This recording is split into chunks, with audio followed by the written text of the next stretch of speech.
Assalamualaikum warahmatullahi wabarakatuh. Berjumpa lagi di channel saya Herianto Toto. Baiklah teman-teman, saya akan membawakan kisah misteri atau cerita horor yang dulu pernah terjadi di tahun 80-an ini. Di sebuah daerah di Provinsi Jambi. Daerahnya nggak usah saya sebutin. Tapi dulu pernah terjadi seorang ibu-ibu hilang, ditemukan hampir 1 bulan. Akhirnya ketemunya di bawah rumput sekejut. Kalau di Jambi dibilang rumput sekejut, rumput yang kalau tersentuh dia layu. Jadi kalau dibilang orang itu rumput putri malu, teman-teman. Di bawah itulah ibu-ibu itu ditemukan. Nah, bagaimana ceritanya ibu itu bisa sampai di situ? Ayo langsung kita cerita aja. Jadi dulu di tahun 80-an, kami sekeluarga itu pernah tinggal di sebuah desa di Provinsi Jambi, teman-teman ya, di sebuah desa. Itu jaraknya dari desa itu mau ke kota Jambi itu lebih kurang 50 atau 60 km lah. Kalau sekarang ditempuh dengan mobil itu paling 40 menit lah, paling paling lama ya. Kalau ngebut mungkin cuma 30 menit udah nyampe. Tapi kalau dulu di tahun 1980-an itu, teman-teman, bisa sampai 1 hari, bahkan sampai 2 hari. Karena apa? Karena jalannya jelek kali, teman-teman. Waktu itu jalannya belum aspal, masih tanah. Jadi kalau hujan, udah selesai lah, kita nggak bisa lewat. Memang betul-betul licin, lubangnya gede-gede. Mobil itu sekali macet itu bukan satu, berpuluh. Ngantri sepanjang-panjangnya. Kenapa? Karena hampir semua jalan itu memang hancur. Memang betul-betul jelek jalan itu. Kalau banjir itu terendam jalannya. Kalau sudah banjir besar jalannya terendam, itu bisa berminggu-minggu mobil di situ. Tapi kalau cuma hujan aja, sehari misalnya hujan, nah udah. Itu paling 1 hari 2 hari, nanti kalau hari sudah panas, bisa lagi lewat. Seperti itulah kondisi di tahun 80-an itu, teman-teman. Listrik belum ada, teman-teman. Jangankan listrik, jalan aja masih babak belur. Televisi itu yang ada paling 1-2 biji aja di kampung kami. Yang punya itu paling orang-orang kaya, kayak kepala desa, kayak toke-toke karet. Nah, itu bos-bos aja lah yang punya. Itu pun masih TV hitam putih, TV yang pakai kotak yang bisa ditutup. Pakai kayak lemari itu, teman-teman, bisa ditutup. Nanti kalau mau hidupin dibuka. Nah, itulah di tahun 80-an itu. Nah, jadi kita langsung aja lah ya, kembali ke pokok permasalahannya. Jadi pada suatu malam, ada mobil bus yang semua penumpangnya itu mampir ke warung kami, teman-teman. Mereka mau makan malam di tempat kami. Kebetulan orang tua saya itu buka warung nasi. Bukan rumah makan besar, warung nasi aja, teman-temannya. Memang kami jualan buat makan, itu buat orang yang ini, memang mobilnya memang betul-betul kepuruk itulah. Memang kami sediain makan buat mereka. Nah, jadi datanglah rombongan dari sopir sama penumpangnya semua, lebih kurang sekitar 30-an orang, penumpang mobil bus, teman-teman. Mampirlah malam itu makan di warung kami. Jadi malam itu setelah mereka selesai makan, mereka menginap, nggak langsung pulang karena memang nggak bisa pulang karena jalannya rusak, mobilnya terpuruk. Jadi mereka tidur nginap di situ, teman-teman. Ada yang nginap di warung kami, ada mungkin yang juga di rumah-rumah warga di situ, ada juga yang nginap tidur di mobil. Kalau nggak salah mobil itu dulu sampai 2 hari, 2 hari baru bisa berangkat karena hujannya itu memang lama kali, teman-teman. Bukan cuma sejam 2 jam, hujannya itu berhari-hari. Hujan berhenti, hujan lagi, berhenti lagi, hujan lagi, kayak gitulah pokoknya. Jalannya nggak kering. Nah, setelah jalannya kering, mobil sudah bisa lewat. Ketika mobil itu mau berangkat, penumpangnya hilang satu, teman-teman. Ibu-ibu yang hilang itu. Ibu-ibu itu udah dicari, ke mana-mana dicari, semua warung-warung dicari, rumah-rumah warga semua ditanyain. Memang nggak ketemu, nggak ada memang. Naik mobil lain nggak mungkin, karena barang-barang dia masih ada di mobil itu. tas dia semua ada.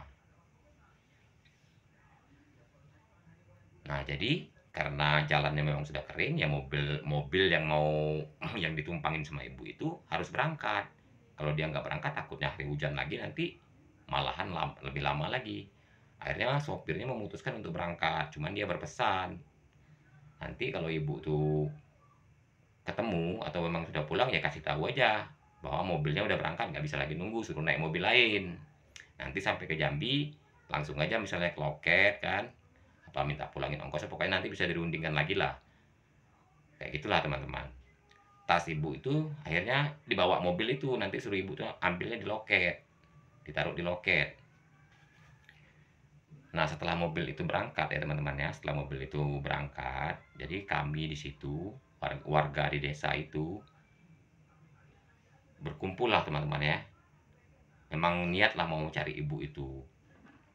Karena nggak mungkin ibu itu naik mobil lain, sementara tas dia, peralatan dia masih ada di mobil itu, kan nggak mungkin. Udah pasti ibu ini apa hilang, apa terjadi apa-apa, yang jelas ibu itu memang nggak ditemukan. Akhirnya kami sekampung itu beserta RT, perangkat desa, warga disitulah berkumpul gimana caranya untuk mencari ibu ini. Nah, akhirnya kami cari teman-teman, berhari-hari itu kita cari, warga semua nyari. Waktu itu saya masih kecil ya, saya nggak ikut nyari, emang saya masih kecil. Warga semua itu nyari teman-teman, kemana-mana dicari, nggak ketemu. Pokoknya lama itu nggak ketemu, kalau nggak salah hampir 1 bulan.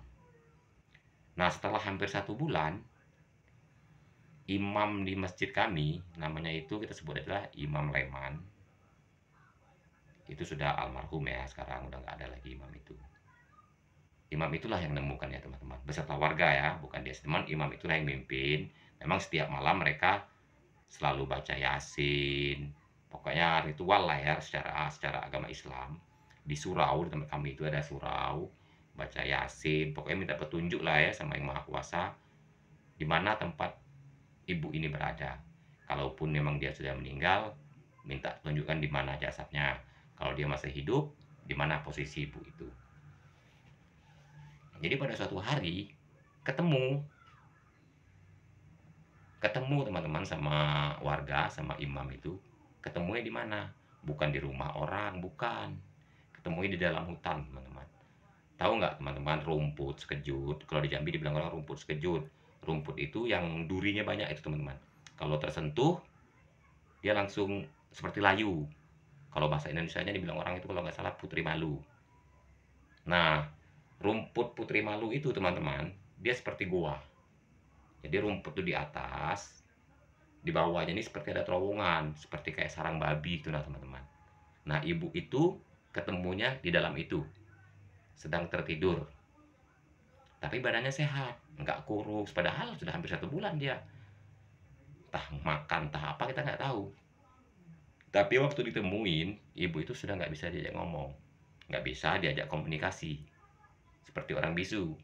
Nah, menurut keterangan sopir, ibu itu nggak bisu, ibu itu memang normal, sehat. Tapi waktu ditemukan kondisi ibu itu seperti itu. Nggak bisa diajak ngomong, nggak bisa diajak komunikasi. Pokoknya nggak bisa apa-apa, diem aja gitu. Jadi kita belum bisa nanyain ibu itu kenapa dia sampai di situ, nggak bisa. Akhirnya diputuskan sama warga dibawa pulang. Dibawalah ke rumah imam itu. Nah, tinggallah dia di rumah imam itu lama juga, kalau salah hampir 1 bulan juga dia tinggal di rumah Imam Leman itu. Dirawat di situ, diobatin lah ya secara obat kampung, obat tradisional.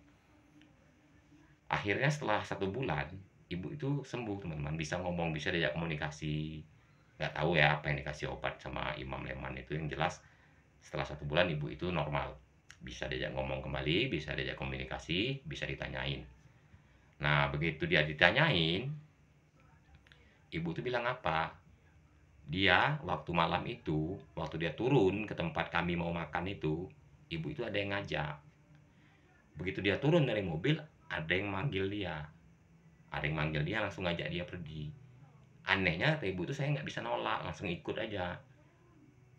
Dia bilang mau diajak makan, diajak ke rumah dia sama orang itu. Makanya saya nurut.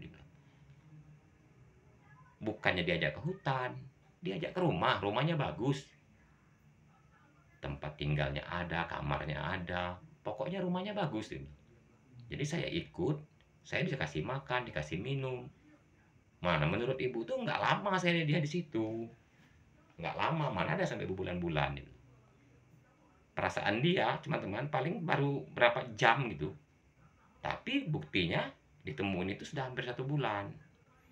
Nah, menurut Imam Leman, apa iya apa enggak kita nggak tahu, teman-teman ya. Dialah mungkin yang ngerti. Dia kan termasuk orang yang pintar lah ya dari segi agama. Dia juga sering ngobat-ngobatin orang kayak tabib kampung lah gitu. Menurut dia, orang yang sudah dibawa sama makhluk halus, apalagi sudah sempat dikasih makan, dikasih minum, memang kayak gitu dibilang akhirnya. Kayak orang bodoh, kayak orang linglung, nggak bisa diajak komunikasi.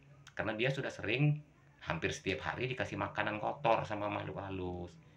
Kalau dia makan nasi itu kelihatannya aja nasi, padahal itu mungkin ulat. Kalau makan mie itu katanya cacing. Pokoknya makanan-makanan kotor lah yang dikasihkan sama ibu itu. Makanya ibu itu akhirnya linglung, seperti orang bodoh.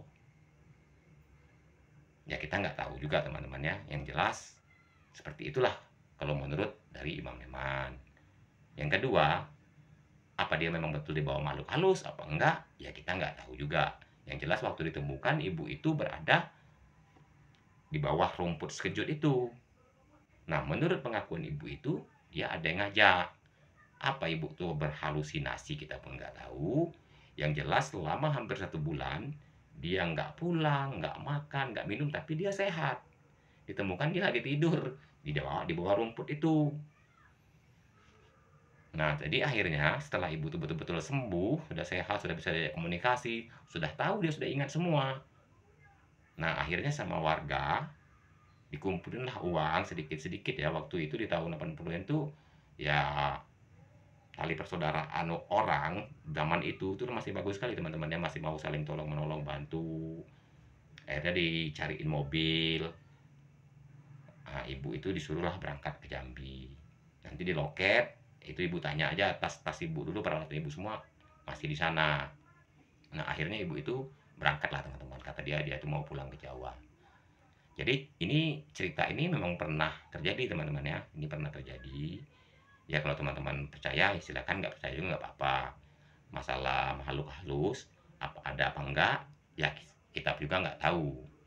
Karena kita pun bukan kita yang ngalamin kan. Kita kan cuman menemukan ibu itu seperti itu keadaannya. Apa dia tersesat, apa dia memang diajak orang, apa dia memang dibawa makhluk halus, kita pun sama-sama nggak tahu. Ibu itulah cuma yang tahu. Cuman menurut pengakuan ibu itu, dia ada yang ngajak malam itu. Nah, yang jelas selama hampir 1 bulan dia nggak makan, nggak minum, tapi dia ditemukan sehat, cuman nggak bisa diajak ngomong. Ya mungkin bukan di tempat saya aja, mungkin di tempat teman-teman juga. Mungkin kalau di Indonesia ya, nggak asing lagi lah yang namanya orang disembunyiin makhluk halus, tersasar di hutan, nggak tahu dia jalan pulang, sebelumnya dia tahu, udah tahu dia lupa sendiri, itu sudah lumrah, sudah sering terjadi. Jadi ini sekedar cerita pengalaman saya waktu saya dulu ikut orang tua saya berjualan, ini pernah terjadi. Jadi ini saya ceritakan kembali teman-teman ya. Nah, lebih kurangnya saya mohon maaf kalau seandainya ada kata-kata saya yang kurang berkenan, atau dari segi penyampaian saya kurang bagus, atau menurut teman-teman saya kurang pas ya, saya mohon maaf. Jadi kisah ini sekedar mengingatkan kita aja teman-teman, bahwa mungkin alam lain itu ada. Ini sekedar pengalaman aja. Saya kira sampai di sini aja teman-teman cerita saya. Saya akhiri. Wassalamualaikum warahmatullahi wabarakatuh.